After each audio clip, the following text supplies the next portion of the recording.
Hey, thank you for coming back to my channel. Today is Boxing Day. I'm just gonna go out to see if anything good at the store. Please subscribe my channel. It's very easy for you to just subscribe, click it, and then give me a like. It helps us a lot. So in the meantime, just gonna drive and talk a little bit. I was going to show you some video I found on YouTube. Showcasing many current city in China, as you can see in this video.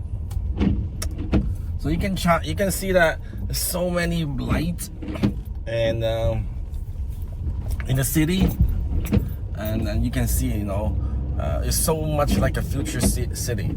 Like, I've been living in Canada for so long, I can't even remember how long now, and I've never seen like this in Vancouver or even in Toronto. I remember when I first came to Canada during the season holiday, like at Christmas time, or maybe Chinese New Year time, or Easter times.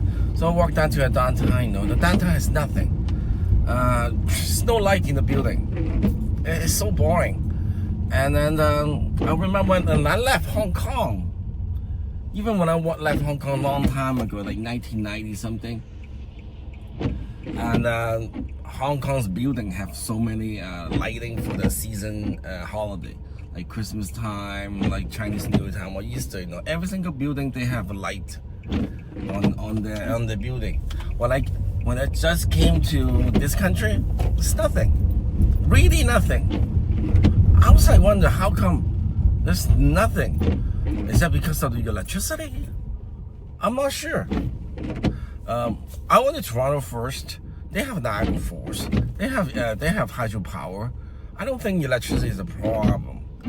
And then, so as you can see in this video, you can see so many lights and so many power they consume. Right? They have electrical. They need electricity too, but they have the gorgeous dam, right? The big 3 gorgeous dam hydro system. So they have quite a lot of electricity produced by that hydro system. I was told that the hydro system actually produces more than the China use every year. So they can actually sell their power, but I guess I don't know. Maybe they can sell to Vietnam. I was told that Vietnam actually lack of power, so that's why they have a frequent blackout. But probably that after you're watching this video, some people, quote unquote, and then they will say, "Oh, how come you don't go back to China? It's so good. Why stay in Canada?" Well, you gotta understand something first, which I'm going to show you the other video. This is a video that is around 1980, 84, 89, where I was in a teenager. I went back to Shanghai, and then you can actually see that. Let's roll it. 1984年，上海市城市规划管理局委托上海科学教育电影制片厂。 So now you can see why I left China. Look at this time. This is 1980 something, 1984, 85, 86 time. People were still wearing the green clothing, puffy, the down jacket. Look at the buses. Look at the street.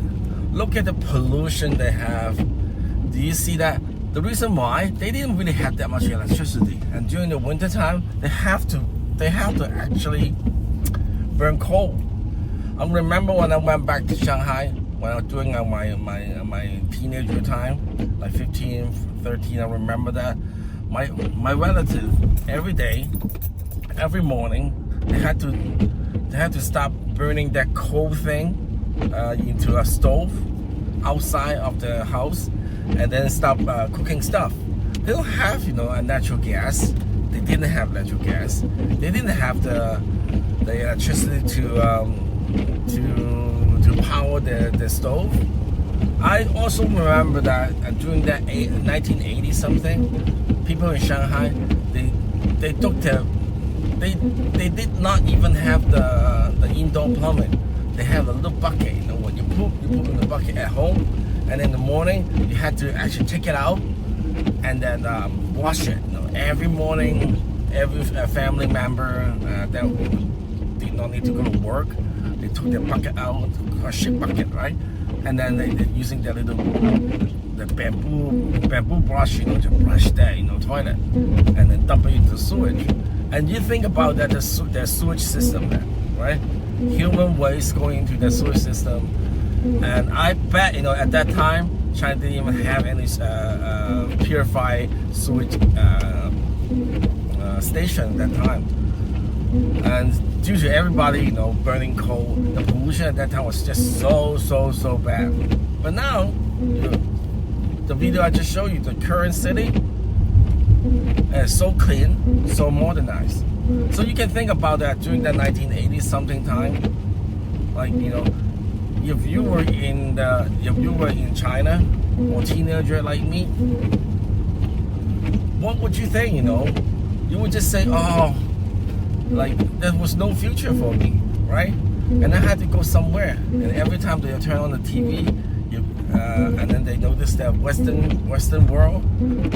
So let me roll, you know, at the same time 1980 something in Toronto, and then roll the clip for you. Okay, now you can see, you know, in exact same time, same period, 1989, the lifestyle in Toronto. Look at this. Everybody's happy. Everybody, you know, have their space around them. Like, the most important part is the space. You can see in China, it's so jam-packed into the city. Why? Because the city is the only place, you know, they can get the service, like at least the running water, at least, you know, some kind of electricity. I really remember, you know, when I was little, when I was in Shanghai, went to the rural area, they did not even have electricity. They were using candle and very limited electricity, and then they did not even have telephone. You think about that. They would never, I myself would never thought that in one day, in how long, 30 years or less than 30 years, China could actually get to this stage, this modernized stage. Can you imagine that? I couldn't imagine that at that time. I was like, I was just like everybody else at that time. Oh, there was no future, you know. Western world is so good, you know. If I stay here, if I have a chance, I had to go to the West. There was just like everybody else. But you know, some other people think, oh, okay, so now, why did you go right now? Well, the thing is, once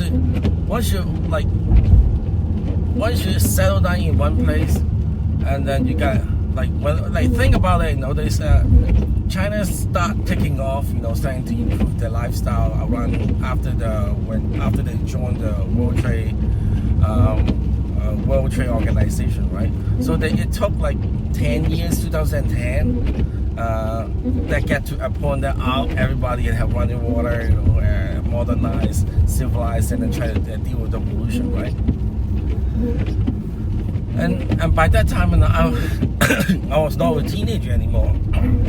I had a job in the West, and then started to build my life here. You know, it's not that easy that you can just throw everything away and then went back to a place that had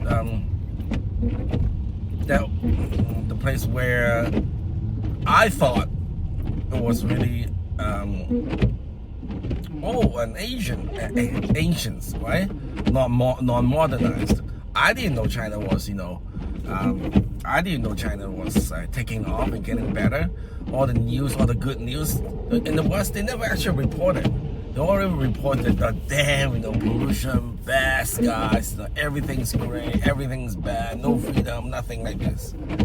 So I didn't know until, you know, later, like after 2000 and after 2000 and